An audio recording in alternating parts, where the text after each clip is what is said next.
Bienvenidos a un programa más de crónicas, personajes y memoria de las Californias. El día de hoy tendremos una entrevista que se denomina La California Jesuita, de algunos personajes que participaron en este movimiento de la conquista espiritual de las Californias: Salvatierra, Venegas, Del Barco y Beger. Para ello tenemos la presencia con nosotros distinguida de nuestro gran amigo, el doctor Leonardo Varela Cabral. Bienvenido, Leonardo. Gracias, maestra, gracias por la invitación y gracias a sus televidentes, a los seguidores de su programa. Muchas gracias. Pues es un tema de importancia que reviste para nosotros consecutivo otros temas que con antelación hemos abordado respecto a las misiones californianas. Creo que en esta ocasión nos corresponde, como bien lo señala en el colofón de su libro, el Leonardo, esta publicación aspira a reavivar la sustancia vital y literaria de los que deseen encuentros entre América y Europa para seguir reflexionando críticamente en torno a la herida abierta que hemos llamado la modernidad. Esta publicación que tuvo a bien escribir Leonardo nos ofrece al lector que es especialista y al que no es especialista una vía de acceso directa a las mejores páginas de la crónica misional del siglo XVIII. ¿Qué pudiéramos platicar al respecto de este proyecto religioso? ¿En qué consistió este orden globalizado, Leonardo? Platícanos un poco por qué la intención de hacer un trabajo como antologar diferentes obras trascendentales, pero seleccionando lo más importante. Sí, gracias, maestra. Bueno, pues creo que fue interesante poder hacer este trabajo de selección de fragmentos, que es una parte mínima de lo que escribieron los misioneros jesuitas, pero también los jesuitas que no estuvieron en las Californias y sin embargo hicieron esta labor de recopilar información acerca de su geografía, de su historia natural, de su entorno, de su etnografía, los grupos que aquí habitaban. Y sobre todo esta parte, este aspecto que tanto les interesaba a los jesuitas, que es, o que era más bien, dar a conocer todo el proceso histórico que ellos, en el cual ellos participaron para asentarse en la península de Baja California, que como usted bien sabe, no los llevó a cubrir toda la península, pero sobre todo les permitió asentarse durante poco más de 70 años aquí en el estado de Baja California Sur. Sí. El interés de este trabajo que hicimos de manera conjunta era buscar un público no especialista sobre todo y tratar de promover una divulgación más amplia de la memoria histórica de la Baja California en general. De repente cuando uno se desempeña dentro de un ámbito especializado como es la historia o en la investigación en general, da por hecho que todas las personas conocen nuestra historia, pero es un trabajo que hay que hacer, ¿no? Claro. Dar a conocer, seleccionar, comentar y fomentar que la gente, que el público no especializado tenga conocimiento, por lo menos de aquellos momentos más importantes, como la época fundacional, ¿no? De la llegada de Salvatierra, por ejemplo, en 1697. Pero también de todo el proceso que desarrollaron los misioneros jesuitas en la península. La selección que se hizo para este libro, que a mí siempre me ha dado muchas satisfacciones y que le agradezco mucho que me haya permitido desarrollar, tenía que ver con dar un panorama amplio de estos 70 años y sobre todo centrar la historia, un poco de la naturaleza y muy poco de los grupos nativos que encontraron los jesuitas cuando llegaron. Pero principalmente hablar acerca de cuál era el proyecto que bien usted pregunta sobre los jesuitas tenían. Y era transformar el mundo, y para transformar el mundo ellos tenían que asentarse en California. Claro. La modernidad había nacido desde el siglo XV con la llegada de Colón, y en el siglo XVI estaba en un proceso de transformación profunda el mundo entero a través de la expansión del Imperio Hispánico. Los jesuitas llegan a la antigua California a finales del siglo XVII y llegan como una avanzada muy importante para consolidar no el proyecto en sí solamente de la corona hispánica, sino sobre todo un proyecto específico que digamos que montado en ese gran proyecto imperial, pretendía sus propios fines, que eran lograr una globalización, según lo manejan algunos filósofos, distinta a la globalización capitalista que vivimos actualmente, ¿no? Muy bien. Sí, mencionas este proyecto religioso de la Compañía de Jesús consistió justamente en este orden globalizado. Es decir, la idea de una religión y un pensamiento con un alcance universal, ¿no? Capaces de abrazar a la población entera en todos los continentes. Pero ¿cuál fue la clave de esta utopía? Se le considera una utopía porque finalmente los jesuitas no solamente no lograron instaurar su visión de la religión católica y mucho menos liderarla a nivel mundial, sino que fueron incluso expulsados de los territorios que lograron evangelizar, incluyendo la antigua California, en el siglo XVIII, merced a la llegada de los Borbones y la instauración de las reformas borbónicas, pero sobre todo a la enemistad que se granjearon por justamente tener una agenda, digámoslo así, distinta a la del gobierno hispánico de esa época, ¿no? Y su utopía, según algunos especialistas como Bolívar Echeverría o Ramón Curi Camacho, es muy interesante porque tiene que ver con aprovechar este proceso de expansión comercial, política que está desarrollando España, Europa en general, en los siglos del virreinato, para tener una presencia universal, pero a diferencia, por supuesto, de los comerciantes o de los líderes políticos de la época, ellos buscan poner en primer plano la religión. Y la religión no como algo abstracto, no como una cuestión de fe, sino como una forma de entender nuestra pertenencia a la humanidad y adoptar una moral, digamos, que permitiera la coexistencia, por eso es una utopía, la coexistencia pacífica y digamos que civilizada entre los diferentes grupos humanos. Obviamente que esto finalmente no se dio. No se dio, lo estamos viviendo hasta el día de hoy, ¿no? Una modernización que tiene muchas aristas dolorosas para muchas personas, ¿no? De hecho, el establecimiento de las misiones implicaba una tarea exhaustiva, muy interesante porque no nada más era su perspectiva religiosa, de orden religiosa, sino una expansión, como bien lo señalas, de la corona en todos los sentidos, económica, política, social, etcétera. Pero esta orden realizó la exploración geográfica, el acopio y adopción de cambios de cantidades de saberes y conocimientos en todos los campos de la inteligencia teórica y práctica. ¿Cómo es que se da este fenómeno con diferentes mentalidades? Salvatierra, Del Barco, Venegas, Beger. ¿Cómo vemos ese proyecto? En la Compañía de Jesús, esta que es una de las órdenes religiosas más modernas, nacer justamente en ese momento de transformación del mundo, nace con ciertas características muy peculiares y una de ellas es exigir a sus integrantes que tengan un nivel intelectual muy elevado, que tengan conocimientos no solamente en el ámbito de la fe, sino también en el ámbito de lo que hoy denominaríamos ciencia, ¿no? Claro. Es decir, personajes como Eusebio Francisco Quino o como el propio Salvatierra eran también capaces de realizar cuestiones prácticas como explorar un territorio, como elaborar un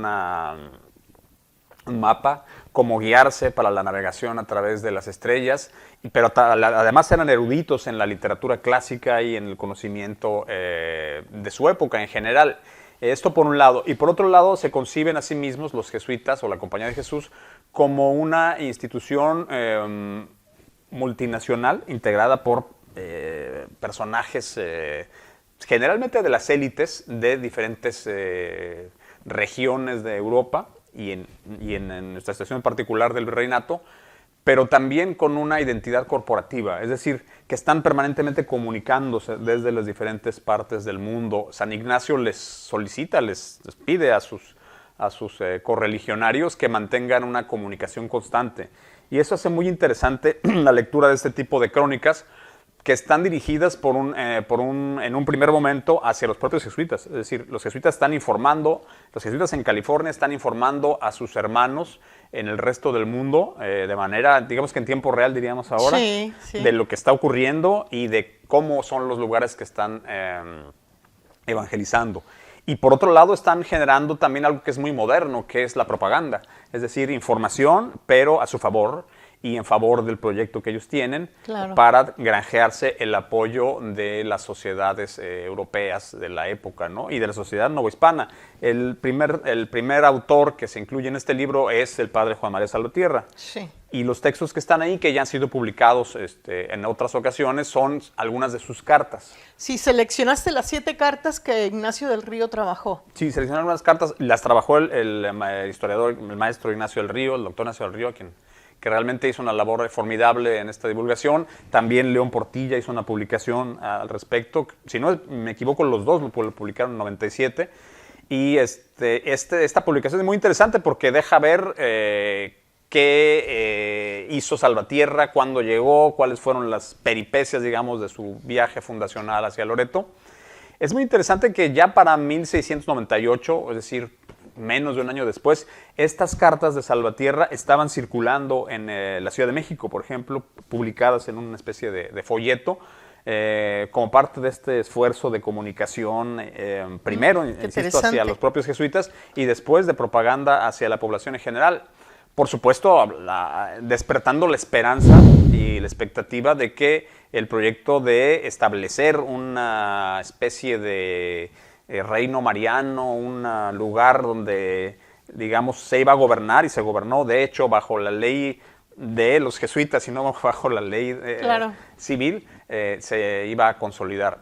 El segundo autor que se incluye es el padre Miguel Venegas, quien no estuvo en las Californias, Así es. pero tuvo bajo su responsabilidad hacer un acopio de información en la década de los 40 del siglo XVIII acerca de lo que estaba sucediendo en las Californias, ¿no? Entre otras Interesante, cosas, ¿no? sí. Sin haber estado justamente en el lugar físico, pudo desarrollar una obra tan importante. Sí, justamente el carácter corporativo de los jesuitas les permitía esto, ¿no? Tener información, fuentes, diríamos hoy, suficientes para poder elaborar un relato bastante Claro. aproximado de lo que estaba sucediendo y de cómo eran las Californias. También me llama mucho la atención que dentro del marco del apartado de la historia natural se manejan algunos nombres que tú citas de la extensión de la California y 3 distintos denominaciones de la California como la California, Nueva Albión y Islas Carolinas. ¿De dónde salen esos 3 nombres? Es muy interesante.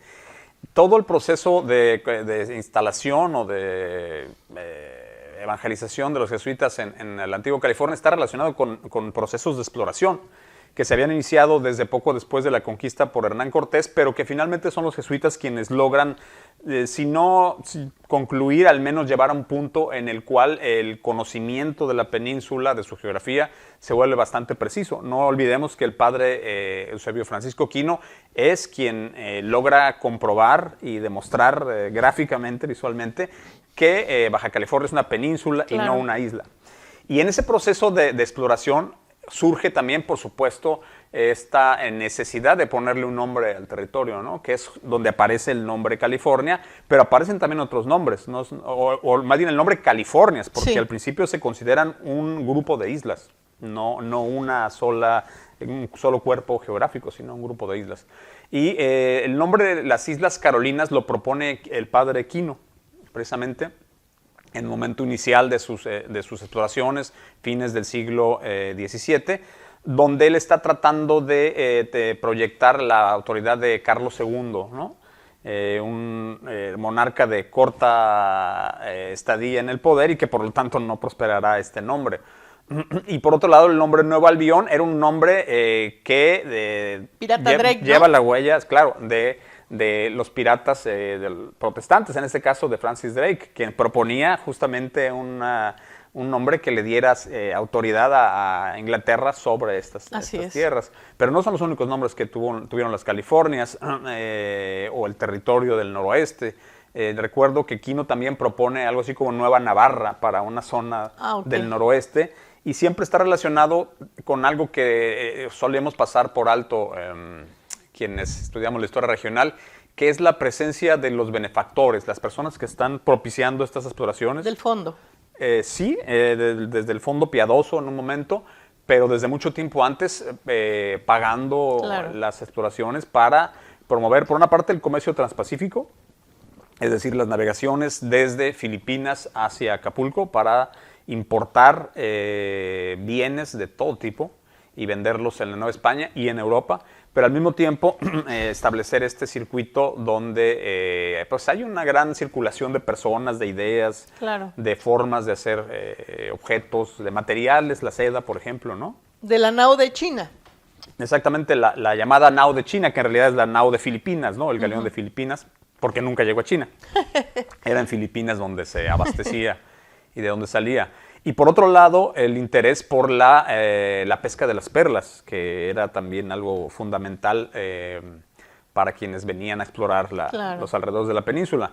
Y los jesuitas, como le decía, tienen esa visión de aprovechar los intereses comerciales para montar sobre ellos, y no como muchas veces se piensa, para utilizarlos, digamos, con una Sí. finalidad comercial o de sumarse a estos intereses comerciales, sino utilizarlos para montar sobre ellos un proyecto de carácter político, de carácter espiritual y cultural, ¿no? También incorporas un poquito las crónicas de los coras, del padre Tabaral, en el mismo libro mencionas. Bueno, no directamente, pero sí, efectivamente, hay citas del padre Segismundo Tarabal que hacen, sobre todo, Miguel del Barco y Juan Jacobo Begert, ¿no? Así es. Cuando refieren las rebeliones de los llamados coras, que en realidad son los pericúes, Sí. y que estas rebeliones ocurren en torno a 1734, concluyen por ahí de 1737, y que son una parte de este proceso muy interesante, ¿no? Cuando aparentemente los jesuitas pierden el control de sus misiones, no solo por la rebelión de los nativos, que por supuesto no tenían por qué estar de acuerdo con este proyecto, hay que tenerlo Claro. muy claro, ¿no? No tenían por qué estar ni satisfechos ni de acuerdo con el proyecto jesuita, y que por lo tanto es una utopía impuesta en una muy buena medida, Sí. por la fuerza y no necesariamente en un diálogo, a pesar de que los jesuitas tenían esa capacidad de interactuar y de dialogar con otras culturas y que podían manejar, por ejemplo, las lenguas locales. Pero hay que entender que esa época no es una época como la actual, Claro. donde se promueven formas distintas de relacionarse, ¿no? Es una época Sí. de imposición y justo lo que ellos hacen es imponer una forma, una visión del mundo. Claro. Esta rebelión de los pericúes casi les costó a los jesuitas perder las misiones en la antigua California. Y ese es un momento interesante de la historia. Muy bien. Y esta contribución de Miguel del Barco en la publicación de Historia Natural y Crónica de la Antigua California también le incorporas a la publicación de tu libro con una síntesis interesante porque es magnífico ese libro. Sí, hay dos de los cronistas jesuitas que están incluidos en esta publicación que escribieron su obra después de haber sido expulsados y ya en Europa, cuando están, digamos que, procesando, haciendo recuento, un de su recuento de experiencia. todo lo que pasó. Pero a la vez haciendo este ejercicio corporativo de informar, ¿no? Por un lado a sus propios allegados, Muy y bien. por otro lado a la sociedad de su época, al mundo de su época sobre las Californias, en un momento de muchas mentiras y de muchas acusaciones en su contra, hay que entenderlo Sí. también, en contra de los jesuitas, donde se les acusa, por ejemplo, de que ellos participaban de comercio con Filipinas, ¿no? Entonces les interesa como dejar en claro que no participaban, pero además, por ejemplo, Begert habla de una pobreza radical Sí. de las misiones. Que es el más polémico que citas en el libro, ¿no? Sí, Begert, el padre Begert es contemporáneo del padre del Barco, junto con del Barco es expulsado de Europa, y mientras que del Barco es mucho más cauteloso cuando habla de la California y de su naturaleza, pero también de sus misiones, el padre Begert es muy tajante a veces para decir que, dice literalmente que aquí no había nada más que espinas y piedras, ¿no? Sí. Aunque a veces ya se le sale decir que las iglesias eran todo menos pobres. Y en cambio el padre Miguel del Barco, de quien usted habla, es muy, muy valioso para nosotros, para conocer ese mundo, esa época, porque hace una descripción muy pormenorizada de la naturaleza, justamente. Yo creo que los biólogos, los geólogos, Sí, en muy general, rico. lo tienen como una lectura obligada, porque habla, por ejemplo, de los materiales, de las maderas, de los minerales, de la vegetación y del uso que hacían para la construcción. A mí me sirvió muchísimo su lectura para el tema de la arquitectura de los jesuitas, ¿no? Claro. porque él dice cuáles eran por ejemplo, las palmas de tal especie las utilizaban ellos para construir ramadas, pero otros árboles, arbustos no les servían por determinadas circunstancias, lo cual demuestra un gran conocimiento y una experiencia solo en 70 años que les permitió tener es un tiempo, es un tiempo corto si lo vemos. Pues sí, bueno, relativamente, ¿no? Sí, 2 generaciones prácticamente de misioneros. Pero con eso tuvieron ellos para entender el ámbito local, natural, cultural y demás, en los términos de su época, insisto, y construir un proyecto, ¿no? Que de repente pensamos que era un proyecto que estaba destinado al triunfo, o de repente podemos pensar que estaba destinado al fracaso. Y la verdad, la historia es muy subjetiva en ese sentido. Sí. Se dan ciertas circunstancias, llegan los Borbones al poder y los expulsan, pero no podemos saber qué hubiera pasado o qué no hubiera pasado. Permanecen aquí. Así es. Y lo cierto es que forman parte de nuestra identidad y de nuestra memoria. Por supuesto, claro. Es un legado que no vamos a olvidar. También mencionas parte de los aspectos sobre las enfermedades de los originarios y de las medicinas alternativas, de las plantas, la flora. Igual manera cómo mueren y cómo se entierran. Sí. Los jesuitas tenían dentro de su formación, como le comentaba, esta búsqueda de conocimiento. Y en ese sentido hay un debate interesante entre especialistas del virreinato acerca de si hubo ilustración o no en la Nueva España. Yo soy de los que piensan que sí hubo ilustración, es decir, que sí hubo élites preocupadas por el conocimiento y casi diríamos por la ciencia, y entre ellos estaban los jesuitas, sin duda. Entonces, uno de los conocimientos que ellos querían obtener era sobre el funcionamiento de estas medicinas, digamos, claro, en términos actuales tradicionales, y de las prácticas religiosas que tenían los californios. Y ahí es muy interesante porque, por un lado, a veces dicen ellos que los californios no tenían ningún conocimiento de la religión, pero de manera contradictoria, los mismos autores o el mismo autor a veces dice que adoraban al demonio.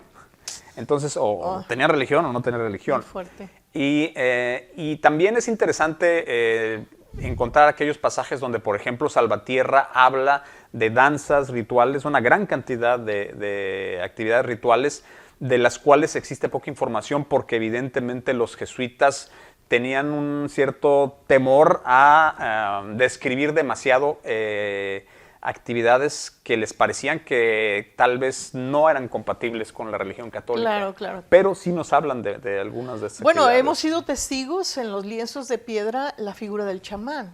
Exacto. Y el chamán sí se habla en las crónicas Sí. también, pues prácticamente era el líder del que decidía el ambiente que se podía realizar en una comunidad. Sí, de hecho los jesuitas, estoy pensando por ejemplo en Del Barco, ¿no? Y Beger sobre todo, hablan bastante de los chamanes, obviamente Sí. hablan mal de ellos, pero hacen el favor de describir cuáles son sus actividades, tanto esas actividades donde ellos funcionan como médicos, digamos, como las actividades rituales que ellos denominan, los jesuitas denominan fiestas, ¿no? Y describen algunas de ellas. Este es muy interesante porque, por ejemplo, Beger es muy claro cuando dice existen tales fiestas de los californios que son la de la repartición de las pieles de venado, por ejemplo, que era una vez al año, Sí. ¿no? Porque Salvatierra también dice la fecha de la cosecha de pitayas es como su carnaval, dice, ¿no? Sí. Haciendo una analogía con el carnaval europeo.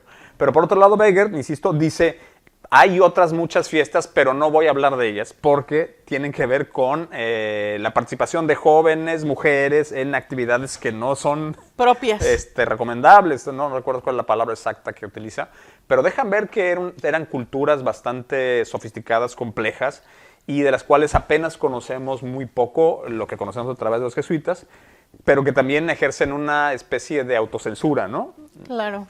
Y eso justamente yo lo conecto mucho con las pinturas rupestres. Es decir, cuando vemos las pinturas rupestres, vemos ahí que hay una gran referencia evidente hacia rituales de iniciación, de maduración, que tiene que ver con la fecundidad y con la Así es. sexualidad. Así es. Y evidentemente los jesuitas evitan esos temas, ¿no?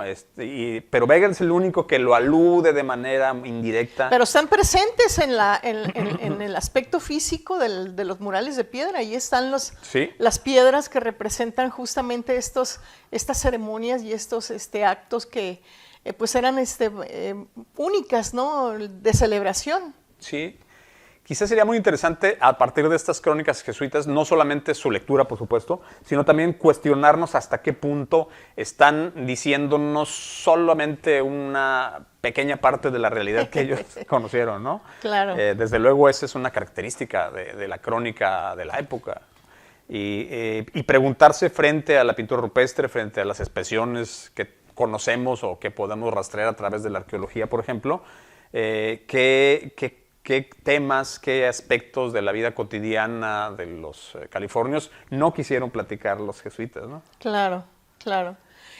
También hace una descripción del inventario que cada misión tenía Beger. Es una contribución interesante porque ha servido como referencia en lo que conocemos hoy que tenemos, ¿no? Que si era determinada madera o de ciertos materiales, sobre todo los retablos. Uh-huh. Su contribución definitivamente, aunque pues fue un poquito como lo señalas tú, el más polémico y con mayor pasión de todos, ¿no? Los que abordaste en esta selección de párrafos. Uh-huh. Sí, Beger es el único de ellos, de los jesuitas cronistas, digamos, que estuvieron aquí, que habla con relativo detalle acerca de cuestiones que interesan a los historiadores del arte, ¿no? Por ejemplo, los retablos. Y él señala que estos retablos de la misión de la iglesia de San Javier fueron llevados ahí desde el centro del virreinato, es decir, desde México. Indica el número de 30 y tantas cajas en las cuales se transportaron estos retablos. Y habla de algunas características generales. No es mucho lo que dice tampoco. También claro. Dice que la misión fue la primera en tener vidrios en toda la península. En toda la península, en toda la California. Y algunos detalles. Sin embargo, eso poco que dice es muy revelador de un aspecto que se nos ha pasado un poco de largo en la historiografía, digamos, regional, que es justamente la riqueza material, artística, conformada por las misiones en cuanto a su arquitectura, pero también en cuanto a sus objetos, pinturas, esculturas, retablos, etcétera, bueno, las vestimentas litúrgicas. Claro. Los jesuitas evitan hablar mucho de eso, pero dejan ver, sobre todo Beger, que había realmente objetos de alto valor y de mucha calidad, como suele ser siempre los objetos que los jesuitas tenían en sus templos en todo el mundo. Claro. Y pues bueno, hay que ir a San Javier simplemente, ¿verdad? O a San Ignacio, donde se conservan todavía retablos o los edificios en muy buenas condiciones, para darse cuenta que esto era así. Y el profesor, el maestro Eligio Moisés Coronado, quien editó los inventarios de entrega de los franciscanos a los dominicos de 1773, nos habla de una riqueza material enorme. En la actualidad uno va a las misiones y las ve relativamente desnudas, ¿no? Claro, sí. Pero ese es proceso de... Y se habla mucho también de ese acuerpamiento que querían hacer en la Alta California de las misiones, ¿no? Que muchos de los inventarios fueron trasladados para esa zona, ¿no? Sí. Bueno, se comenta, ¿verdad? Más quién sabe, ¿no? Sí, hay muchas preguntas, eso es muy interesante también. Cuando uno se dedica a la historia del arte o a la historia de las misiones, hay más preguntas que respuestas, ¿no? Y eso es muy interesante, sobre todo yo quisiera pensar que en los jóvenes historiadores, ¿no? Que puedan rastrear esos objetos y esos procesos de traslado que en alguna medida están documentados, pero que todavía requieren mayor investigación para saber esta relación que hubo tan estrecha y que para los californianos es muy importante, por ejemplo. Claro. Pues en conclusión tenemos una publicación que está disponible en esta maravillosa instancia gubernamental que es la Casa del Libro Sudcaliforniano, que dirige la Coordinación de Fomento Editorial, quien tiene abiertas sus instalaciones de lunes a domingo para que pues las personas interesadas en querer abordar de una manera sintetizada, como lo señala el doctor Leonardo Varela, estos personajes de esta publicación puedan tener la información sintetizada o de una manera ya accesible, sin necesidad de tener que leer todas las publicaciones, que la verdad también son muy, muy interesantes, el poderlas tener ese acopio. Desafortunadamente ahorita señalábamos las cartas del padre Venegas, perdón, los libros del padre Venegas ya no están disponibles. Bueno, hubo una edición muy buena de la Universidad Autónoma pero sí se van necesitando hacer ¿Cuántas revisiones. publicaciones tienes tú respecto a ello? Bueno, conseguí esa publicación de 1979 que coordinó el doctor Miguel Mates, maestro Miguel Mates, con también la participación de León Portilla, y son las obras completas sobre California del padre Venegas, son 5 tomos, pero por ejemplo lo de El padre del barco, lo de Beggert está más disponible a través del archivo, sí está, pero lo de pues del ya barco, ni tanto, el libro de noticias de la California ya no está. Okay. Ese último libro, lo vi en internet y andaba alrededor de los $300. Sí. O sea, ya no está, voló. Es que también es bueno, eso es bonito, ¿no? Que haya tanta pasión, tanto interés por la historia de las Californias. Sí, ¿no? pero los otros de Venegas son de 1979, ya están agotados. Definitivamente no existen, ¿no? Al menos no las he visto físicamente.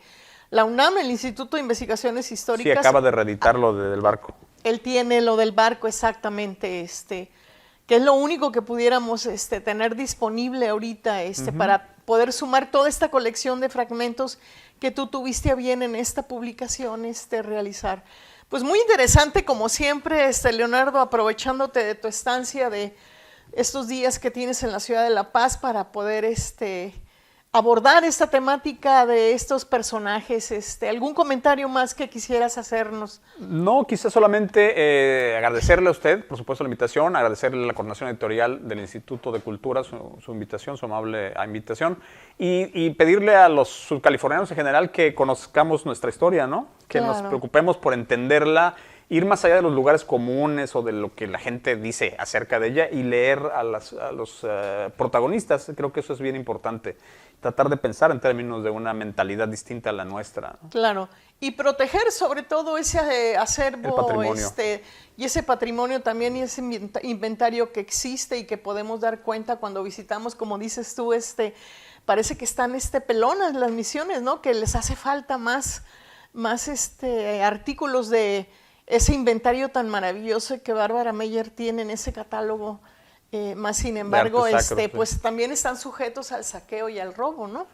Pues ahora son las comunidades las que los cuidan, esas misiones. Sí, afortunadamente, ¿no? Y el INA también, pero con la participación parecerá de chiste el comentario final que haría, ¿no?